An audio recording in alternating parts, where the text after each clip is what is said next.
আসসালামু আলাইকুম, welcome back to my channel. সম্মানিত ভিউয়ার্স, আমি আজ রান্না করব কচুর শাক।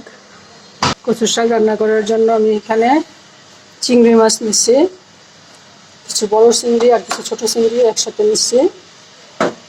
আর আমার এখানে আছে একটু পেঁয়াজের পেস্ট 2 চা চামচ, আর 1 চা চামচ আদা রসুনের পেস্ট।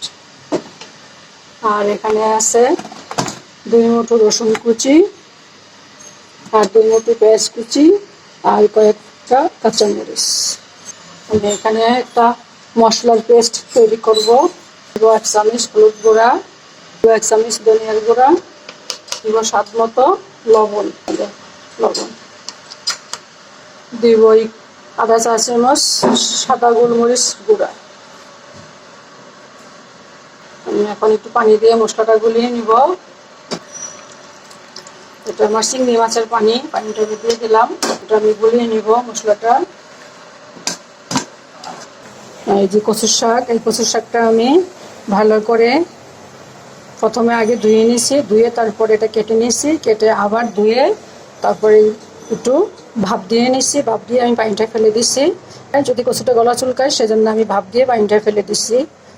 এখন আর গলা চুলকাবে না আশা করি। আর কচুর শাক রান্নায় রসুনটা বেশি ব্যবহার করলে গলা চুলকানি আরও কমে যাবে, গলা চুলকাবে না। আমার প্যান গরম হয়ে গেছে, আমি দিব এখন তেল।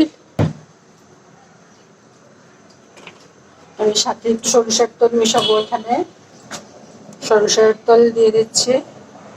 এই কচুর শাক রান্নাটায় নারিকেলের পেস্ট দিলে আরও বেশি মজা লাগে। তো আমার কাছে এখন নারিকেলের পেস্ট নাই। নারিকেলের পেস্টটা দিলে অনেক মজা লাগে, একটা অনন্য স্বাদ লাগে। আমি রসুন কুচি দিয়ে দিব, পেঁয়াজ কুচি দিয়ে দিব,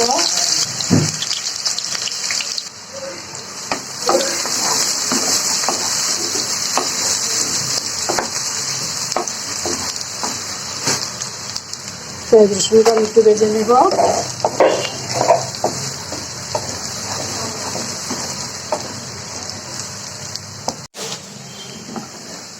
আমার পেঁয়াজ রসুন ভাজা হয়ে গেছে। আমি এখন এই মশলার পেস্টটা দিয়ে দিব সবটা।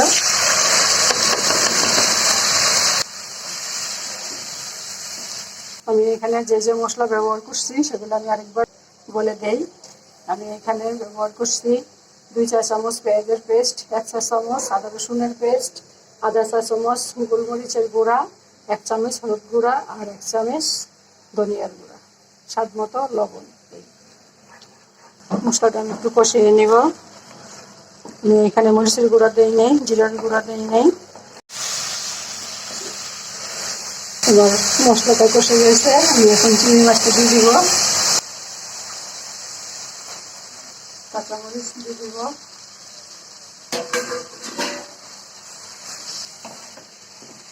মশলার পানিটা দিয়ে দিব।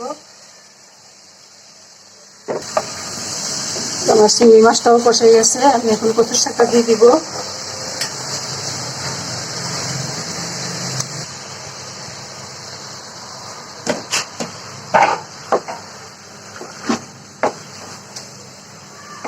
কচুর শাকটা আমি মশলার সাথে ভালো করে মিশিয়ে নিব।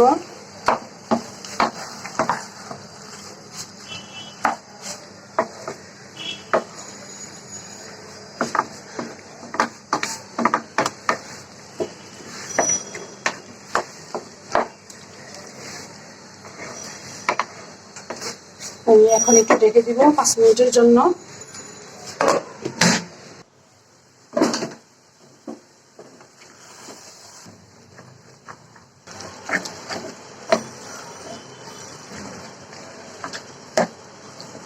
কচুর থেকে পানি উঠে আসছে।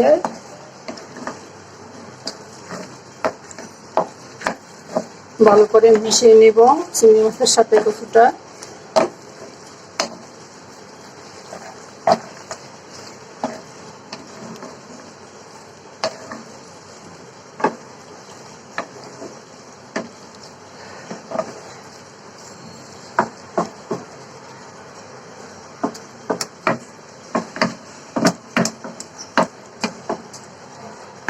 আমি আবার ডেকে দেব, ফিরে আসছি 5 মিনিট পর।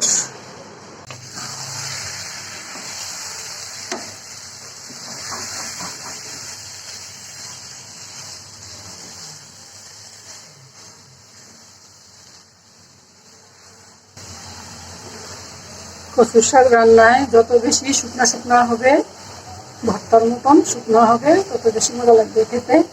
আর গলা চুলকানোর সম্ভাবনাও কমে যাবে। কচুর মধ্যে পানি থাকলে গলা চুলকানোর সম্ভাবনা থাকে, এই জন্য পানিটা শুকিয়ে নিলে খেতেও মজা লাগে, গলাও চুলকায় না।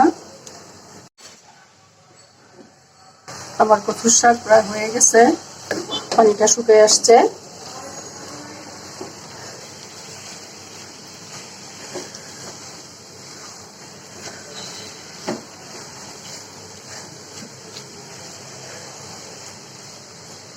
আমার কচুর শাক প্রায় হয়ে গেছে, আমি এখন চুলা অফ করে দিব আর নামিয়ে ফেলবো। শাকের পানিটাও শুকিয়ে আসছে,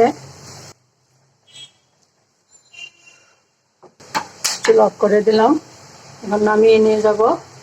দেখুন কচুর শাকটা আমি নামিয়ে নিয়ে আসলাম। আমি একটা সার্ভিং ডিশে বেড়ে নিব। আমি এই বাটিটার মধ্যে কচুর শাকটা ট্রান্সফার করব।